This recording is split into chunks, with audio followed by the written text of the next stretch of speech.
لیکن یہ شخص اللہ کی رضا کے لیے نہیں سیکھتا، یہ صرف دنیا حاصل کرنے کے لیے، دنیاوی غرض کے لیے سیکھتا ہے، تو ایسا شخص جنت کی خوشبو بھی نہیں پا سکتا۔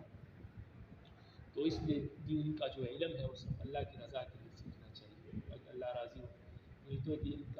دنیا کا بھی نقصان، دنیا میں انسان رسوا ہو جائے گا اور آخرت میں بھی رسوا ہو جائے گا، نہ دنیا ملے گی اور نہ آخرت۔ رواہ احمد و ابو داؤد و ابن ماجہ۔ حدیث نمبر 24۔ وعن عبد اللہ بن عمرو رضی اللہ تعالی عنہ، عبداللہ بن عمر رضی اللہ تعالی عنہ سے روایت ہے، فرماتے ہیں قال رسول اللہ صلی اللہ علیہ وسلم، رسول اللہ صلی اللہ علیہ وسلم نے فرمایا ثلاثۃ آیۃ حکمہ او سنہ او سنۃ قائمہ او فریضۃ عادلہ وما کان سوا ذلک فهو فضل۔ فرمایا علم تین ہے، آیت مضبوطی سے تھامے رکھو، یا سنت قائم کرو، یا فریضہ عادلہ، اور جو چیز اس سے زائد ہے وہ اللہ کا فضل ہے۔ یعنی تین چیزوں کو، اللہ کی آیات کو، سنت کو، اور جو اللہ نے آپ پر فرض کی ان چیزوں کو مضبوطی سے قائم رکھو، یہ دین ہے۔ اور جو اس پر مزید اضافہ کرتا ہے، نوافل وغیرہ بھی پڑھتا ہے، ذکر و اذکار بھی کرتا ہے، تو یہ اللہ کی طرف سے فضل ہے۔ باقی دین ان چیزوں کا نام ہے، ان کو کم سے کم قائم رکھنا چاہیے۔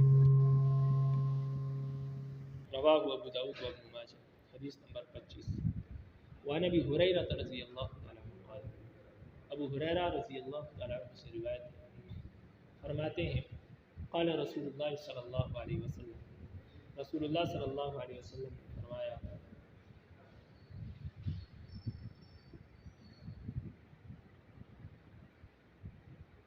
ان مما يلحق المؤمن من عمله واحسناته بعد موته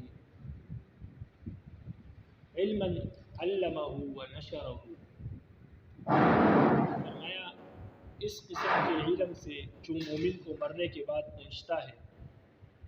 وہ علم ہے کہ جس کو اس نے سیکھا اور پھر آگے لوگوں کو سکھایا، اور وہ نیکیاں ہیں جو اس نے سیکھی اور آگے اس کی تبلیغ کی۔ وَوَلَدًا صَالِحًا تَرَكَهُ، اور اسی طرح نیک اولاد جس کو یہ چھوڑ کر گیا ہے، وہ جب نیکی کریں گے تو اس کا اجر بھی والد کو ملے گا۔ او مصحفا ورثہ، یا قرآن چھوڑا یا کوئی کتاب چھوڑی جس کو لوگ بعد میں پڑھتے ہیں، اس نے کوئی کتاب لکھی جو لوگوں کی رہنمائی اور ہدایت لوگ اس سے حاصل کرتے ہیں، اس سے بھی اس کا اجر بھی اس کو ملے گا۔ او مسجدا بناہ، یا اس نے کوئی مسجد بنائی تو جب تک وہ مسجد قائم رہے گی لوگ اس میں عبادت کریں گے، اس کو اجر ملتا رہے گا۔ او بیتا لابن السبیل بناہ، یا مسافروں کے لیے کوئی مسافر خانہ، سرائے خانہ بنایا تو جب تک مسافر وہاں ٹھہریں گے اس کو اجر ثواب ملتا رہے گا مرنے کے بعد۔ او نہرا اجراہ، یا کوئی نہر اس نے کھدوائی جاری کی اور لوگ اس سے اپنی فصلوں کو سیراب کرتے ہیں اور خود سیراب ہوتے ہیں تو اس کا اجر بھی اس کو ملتا رہے گا۔ او صدقته اخرجها من ماله في محنته وحیاته تلحقه من بعد موته، یا صدقہ جسے اپنے مال سے تندرستی اور زندگی میں نکالا اور وہ صدقہ بھی جاری ہے، یعنی کنواں بنوایا یا کوئی ایسی چیز بنائی وہ صدقہ بھی تک جاری ہے، صدقہ جاریہ کی، تو مرنے کے بعد بھی اس صدقے کا ثواب اس کو ملتا رہے گا، یعنی مرنے کے بعد بھی اس کو اجر ملتا رہے گا۔ رواہ ابن ماجہ والبیہقی فی شعب الایمان، اس روایت کو ابن ماجہ نے روایت کیا ہے اور امام بہقی نے شعب الایمان میں ذکر کیا ہے۔ حدیث نمبر 27۔ عن ابی ہریرہ رضی اللہ تعالیٰ عنہ قال، ابو ہریرہ رضی اللہ تعالیٰ عنہ سے روایت ہے، فرماتے ہیں قال رسول اللہ صلی اللہ علیہ وسلم، رسول اللہ صلی اللہ علیہ وسلم نے فرمایا الصلوات الخمس والجمعة إلى الجمعة ورمضان إلى رمضان مكفرات لما بينهن إذا اجتنبت الكبائر۔ فرمایا جو شخص 5 نمازیں اور جمعے سے لے کر جمعے تک اور رمضان سے لے کر دوسرے رمضان تک، یہ اس کے درمیان جو وقت ہوتا ہے ان کے لیے کفارہ ہوتی ہے جب انسان کبیرہ گناہوں سے بچ سا رہے۔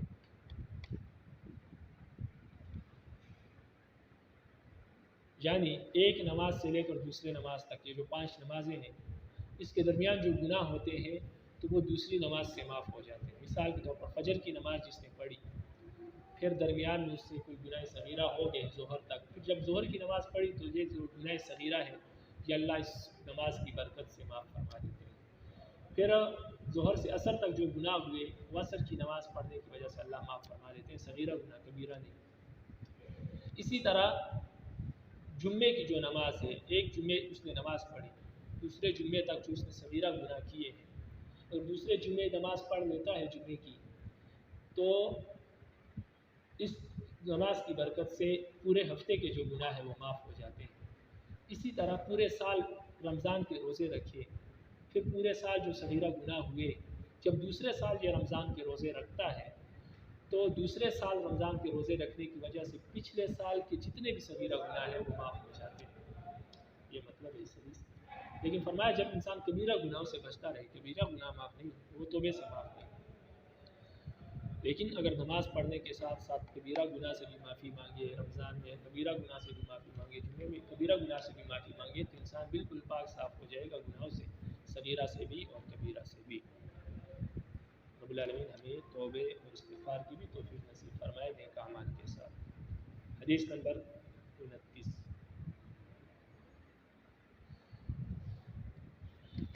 حدیث نمبر 28،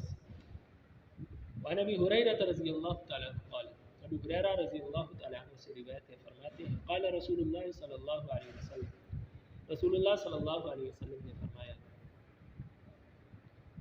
سبعۃ یظلھم اللہ فی ظلہ یوم لا ظل الا ظلہ۔ نبی علیہ السلام نے فرمایا کہ 7 آدمی اللہ کے عرش کے سائے میں ہوں گے اس دن جس دن اللہ کے عرش کے سوا کوئی سایہ نہ ہوگا۔ امام عادل، نمبر 1 امام عادل یعنی نیک حکمران، عدل و انصاف قائم کرنے والا حکمران،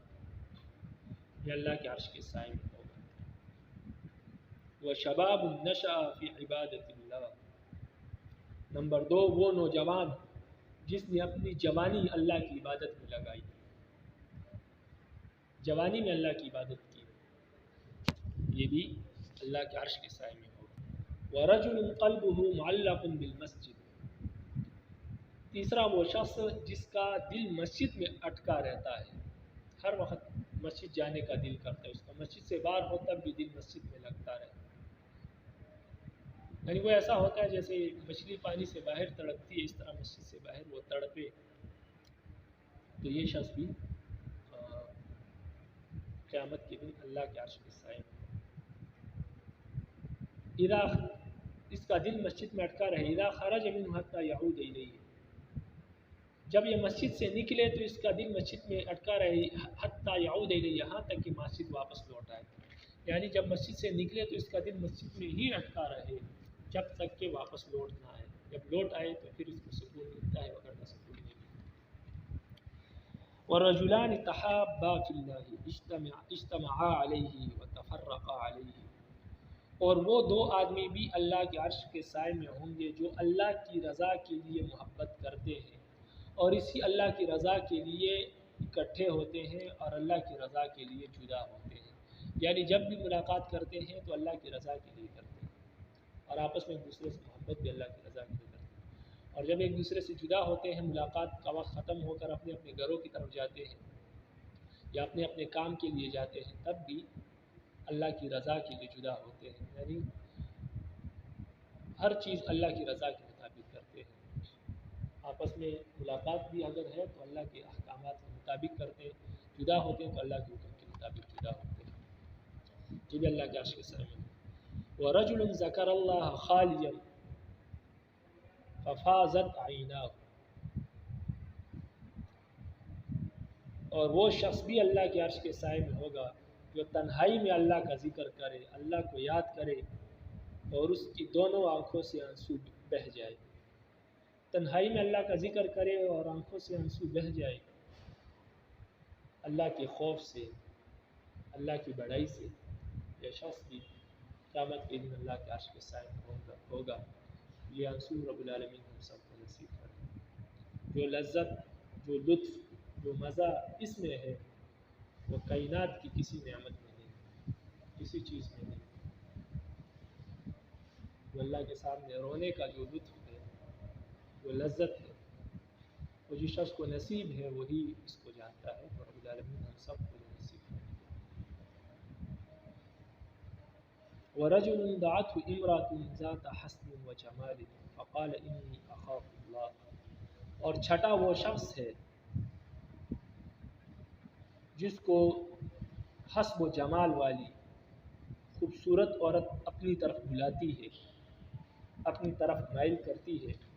اور وہ کہتا ہے کہ میں اللہ سے ڈرتا ہوں، یعنی میں گناہ نہیں کروں گا اس لیے میں اللہ سے ڈرتا ہوں. یہ بھی اللہ کے عرش کے سائے میں. وَرَجُلٌ تَصَدَّقَ بِصَدَقَةٍ فَأَخْفَاهَا حَتَّى لَا تَعْلَمَ شِمَالَهُ. اور ساتواں وہ شخص ہے جو صدقہ کرتا ہے اتنی پوشیدہ، جو صدقہ اتنے پوشیدہ ذریعے سے کرتا ہے کہ اس کے بائیں ہاتھ کو بھی معلوم نہیں ہوتا کہ اس کے دائیں ہاتھ میں کیا خرچ کیا. یعنی اتنی پوشیدگی سے، اتنی مخفی طریقے سے صدقہ کرتا ہے کہ اس کے بائیں ہاتھ کو یہ معلوم نہیں ہوتا کہ اس نے دائیں ہاتھ سے کیا کیا. بس جیب میں ہاتھ ڈالا، جو بھی ہاتھ میں آیا وہ چپکے سے کسی کو دے دیا، خود بھی اس کو نہیں معلوم کہ کیا کیا. تو بہرحال جو اتنی مخفی طریقے سے صدقہ کرے کہ لا تعلم شمالہ ما تنفق یمینہ، کہ جس کے بائیں ہاتھ کو یہ معلوم نہ ہو کہ اس کے دائیں ہاتھ میں کیا خرچ کیا. حدیث نمبر 29. عن ابن عباس رضی اللہ تعالیٰ عنہ، ابن عباس رضی اللہ تعالیٰ عنہ سے روایت ہے ان رسول اللہ صلی اللہ علیہ وسلم بعث معاذا الی الیمن. حضرت ابن عباس سے روایت ہے کہ رسول اللہ صلی اللہ علیہ وسلم نے حضرت معاذ کو یمن کی طرف بھیجا، مبلغ بنا کر بھیجا کہ وہاں پر جا کر آپ لوگوں کو دین سکھائیں اور قاضی بن کر جائے، لوگوں کے درمیان فیصلے بھی کرے، حاکم بھی بنے اور دین بھی سکھائے. فقال انك تأتي قوما اهل كتاب فادعوهم الى شهادة الله اله الا الله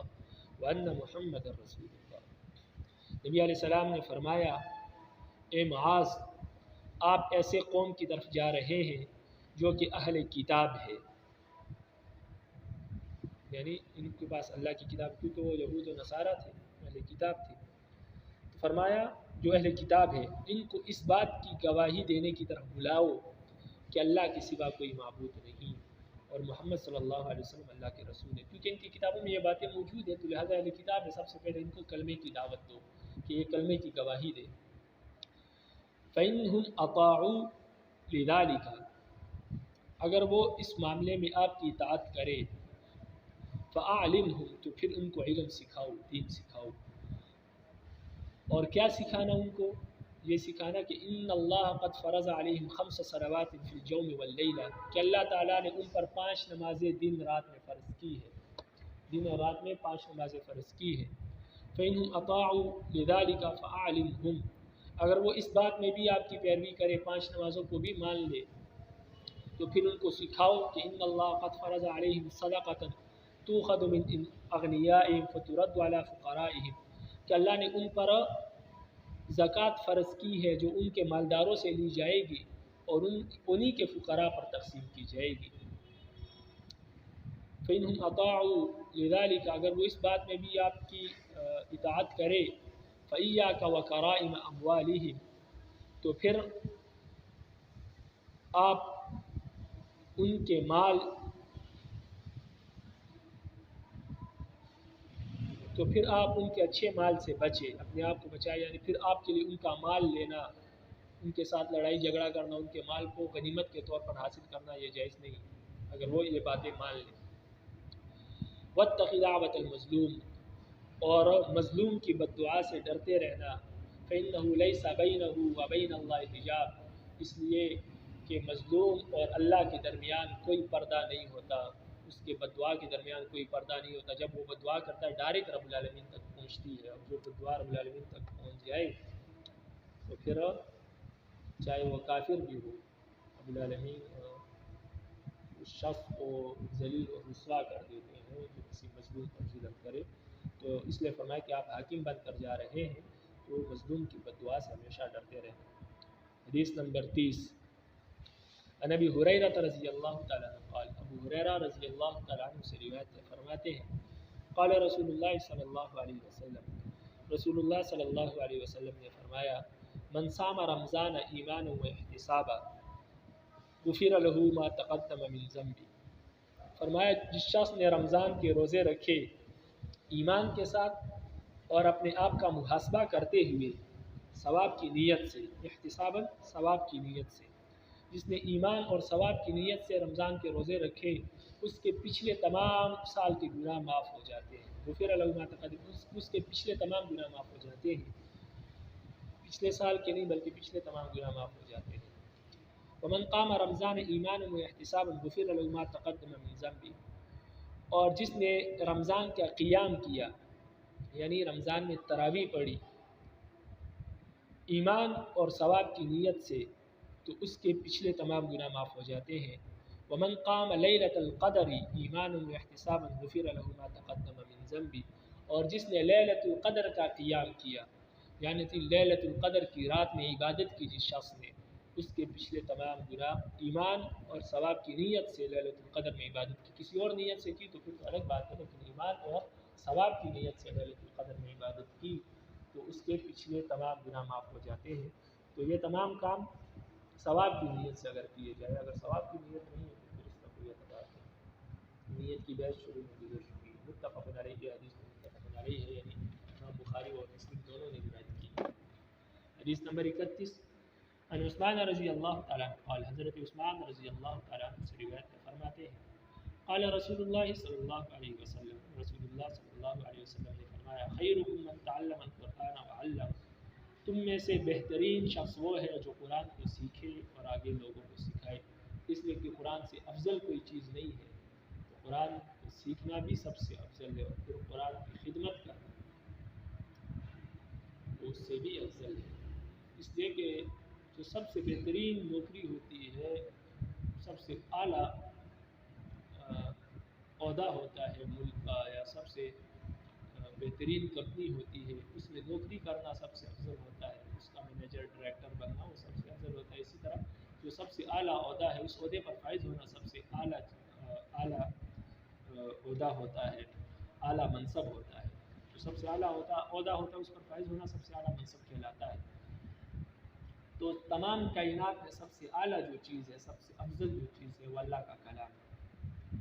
تو جو شخص اللہ کے کلام اس ڈگری کو حاصل کر لے، اللہ کے کلام کو سینے میں محفوظ کر لے، اس کو سیکھ لے، تو وہ سب سے اعلیٰ منصب پر فائز ہو گیا. اور پھر اس قرآن کی خدمت کرے، اور قرآن کی خدمت سے اعلیٰ منصب اعلیٰ عہدہ کائنات میں کوئی موجود نہیں ہے. اس لیے فرمایا کہ سب سے بہترین شخص یہ ہے تو قرآن کو سیکھے بھی اور پھر لوگوں کو سکھائے گی. رواہ بخاری. حدیث نمبر 32 وعن ابن عمر رضی اللہ تعالیٰ عنہ قال، ابن عمر رضی اللہ تعالیٰ عنہ سے روایت فرماتے ہیں قال رسول اللہ صلی اللہ علیہ وسلم، رسول اللہ صلی اللہ علیہ وسلم نے فرمایا لا حسد الا اثنین، رجل آتاہ اللہ القرآن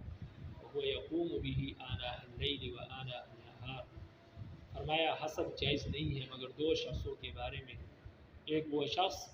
جس کو اللہ تعالیٰ نے قرآن عطا کیا ہو اور وہ رات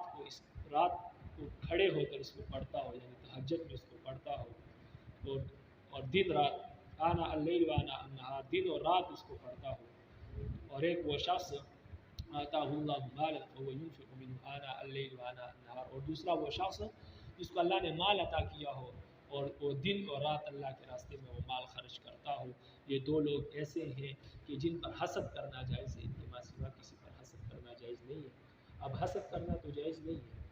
شریعت میں، کسی شخص پر بھی حسد جائز نہیں ہے. حسد اس کو کہتے ہیں کہ اللہ اس سے یہ نعمت چھین لے